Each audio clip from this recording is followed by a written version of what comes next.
Hi there, Dead Ideal Boy here, back with another video. This time is round 3 of the Manufacturers Series. As you know, I have picked Dodge for this season, and the track this week was Fuji.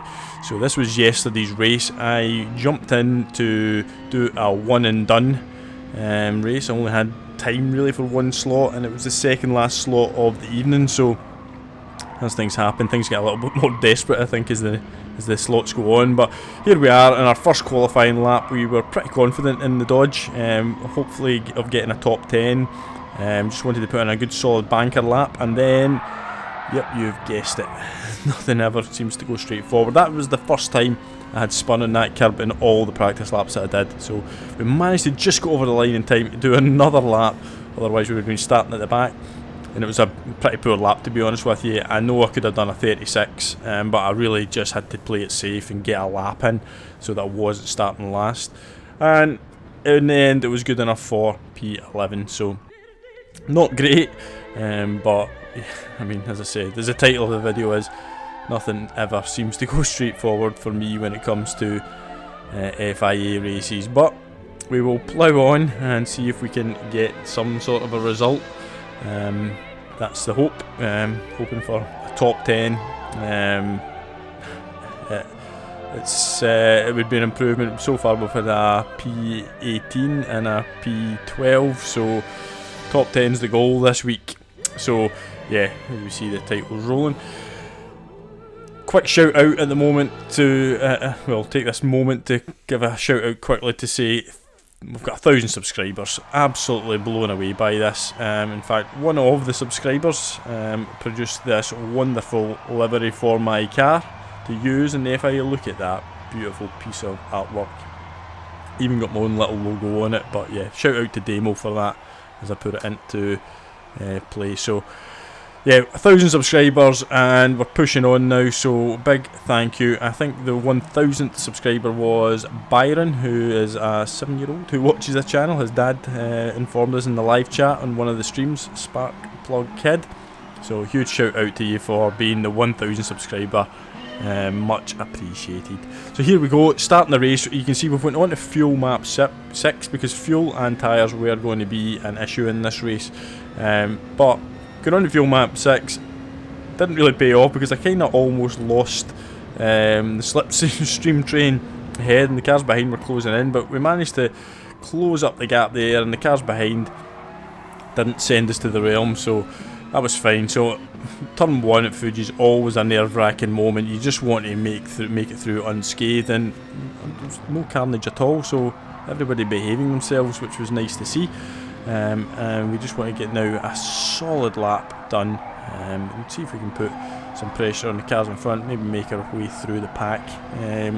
No, that's the aim anyway, so avoiding any disasters there like we did in qualifying. And the car in front getting a little bit squiggly, so yeah, tyres, starting on a medium tyre, hoping to get at least 10 laps out of these, and then do another 10 on the softs. So we almost kill this person here on the corner. Big F from me there.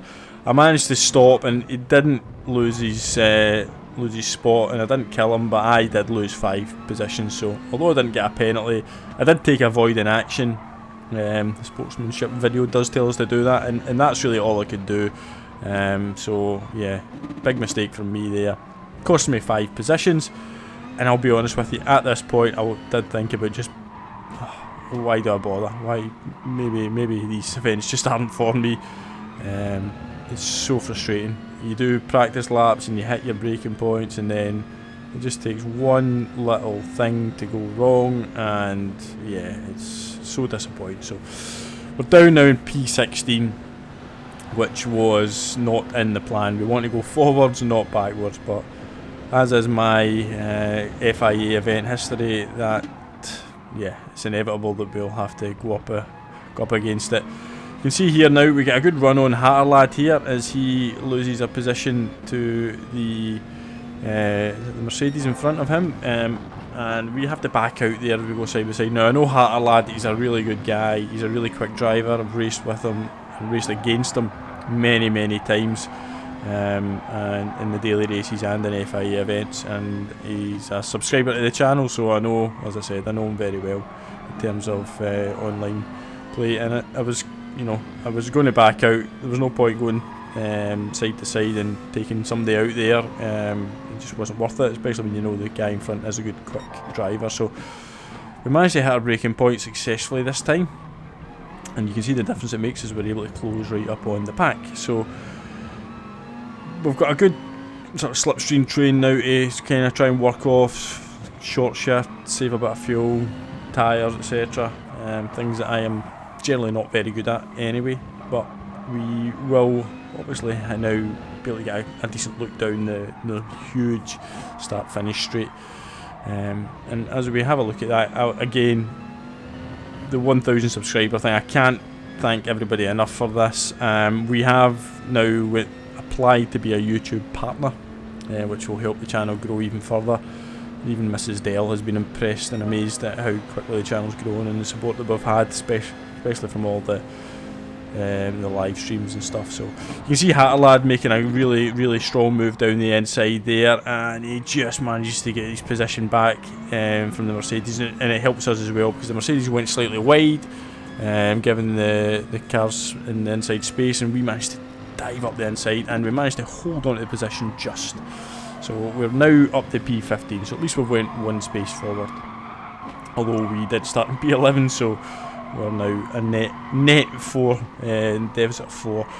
But as the lap went on, we managed to close. Hatterlad got past the Supra in front, and we managed to close right up on the Supra as well. And now we're going to get a really good run down the start finish line. Now I had a decision to make: do a bump draft or do I go for the move? And I thought, you know what, I'm going to go for the move. I need to make positions back. And you see what Hatterlad did there? He actually saw me and he moved over to give me the slipstream. What an absolute legend. Unfortunately for him though, he just misjudged the corner slightly, and you see he runs off the track. It's onto the curb. We got up the inside, and if you've just seen in the radar there, he just lost it on the curb trying to rejoin the track and spun out. So a massive disappointment there.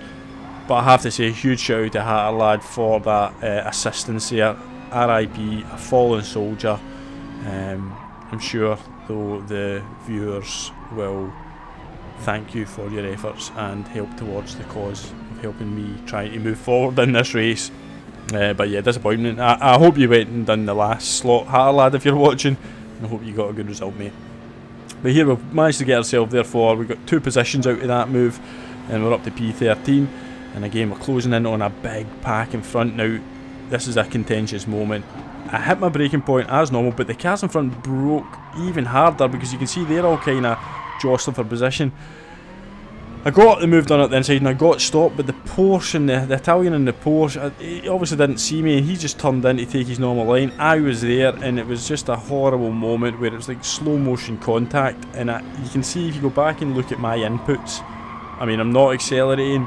I took my foot off the brake so that I could try and regain control from the lock-up to try and turn the corner so that we could get away from him and hopefully, you know, keep him on the track. But it was too far gone at that point, and he just lost, obviously, the back end of the Porsche. And yeah, a big shout out. If that was my fault, really sorry to the Italian. I really couldn't do anything about it if it was, but you know, it was one of these things. Looking back on it, it's hard to say. It certainly wasn't a lunge. Yeah, but there you go. We almost lost it there, as you can see, and we give position back to the Supra in P12. Now, that was frustrating because I know that I've got the pace on this Supra. You know, he started behind us on the grid, or was it one in front? Anyway, I think he started one behind us on the grid.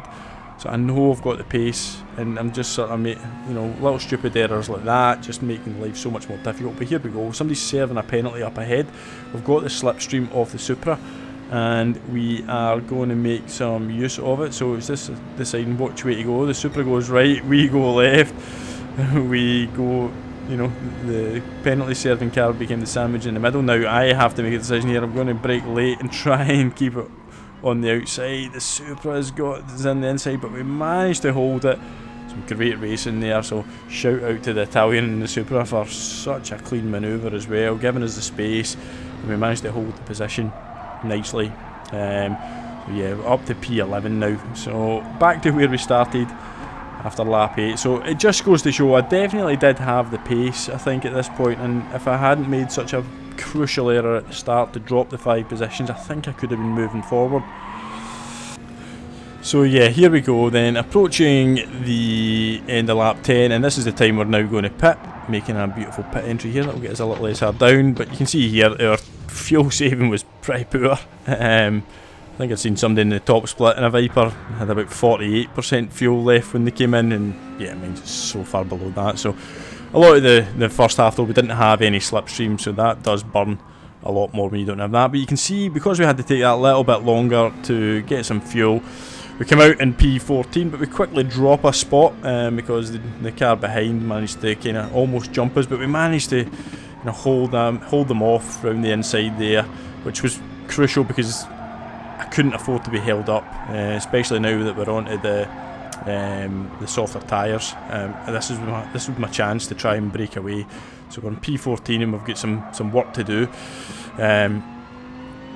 I'm hoping that there's going to be a few cars coming into pit. You can see now we skip forward in lap 12 and somebody's serving a penalty, so we've now got a chance to gain on them here. So P13 coming up position, well, the chance to get position. Well, P11, sorry. Somebody must have pitted there or something. I'm not sure what happened there, but we're in P11 now again. So again, it's almost back to, as I was saying before, this is where the race starts. Avoid almost going too wide there onto that green strip, and that green strip is just death. Anybody who's raced Fuji knows that that's just an auto spin curb.